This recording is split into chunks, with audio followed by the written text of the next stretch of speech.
In het boetefield van Veenwouden binnen verskate proeven uit inzet om onderzoek te doen naar gewassen die in wierte veenweidegebieden goed groeien kunnen. Het probleem is dat veenweidegebieden inzakje als ze net wierd genoeg blijven, maar boeren kunnen door het wierte veenweidegebied haar keine meer op het land kwijt. Maar er moet toch wat verdiend blijven worden in dat veenweidegebied. Dus we zijn nu op zoek naar gewassen die op die plekken in het veenweidegebied goed groeien en waar ook nog wat mee te verdienen is. Een van deze gewassen is veenmos en studenten van het Noordwind College werken mee aan dit project. Wij gaan nu beginnen met een demoveld op te zetten voor veenmos. Veenmos wordt hopelijk een nieuwe manier om voor agrariërs om geld te verdienen. En het is ook beter voor de natuur in plaats van nou een keer het water leeg te pompen.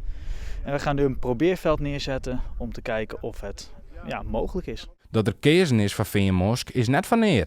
Veenmos is een plant die bij hele hoge waterpeilen kan groeien. En juist op een veenbodem. Nou, dat is wat we moeten hebben. Hè? En er zijn wel producten mogelijk van veenmos. Bijvoorbeeld potgrond kan ervan gemaakt worden. En ook interessant, luiers. Om veenmos goed onderzoekje te kennen, wordt de mos op een drillende bamboematten aangebracht. Daardoor gaat de mos altijd genoeg te drinken. Dat komt omdat het water natuurlijk nog wat omhoog en naar beneden gaat. We hopen dat om het bovenop een bamboemat te zetten, dat het blijft drijven. Dus dat het echt op het water ligt en niet onder water of droog komt te liggen.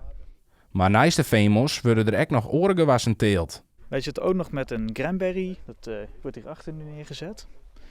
Dat is ook weer een andere manier, hopen we, voor agrariërs om geld te verdienen en wat beter is voor het milieu. En de lisdonnen. En daar wordt op het moment isolatiemateriaal van gemaakt. Kunnen we daarvan maken. En ook daarin worden alle mogelijkheden bekeken.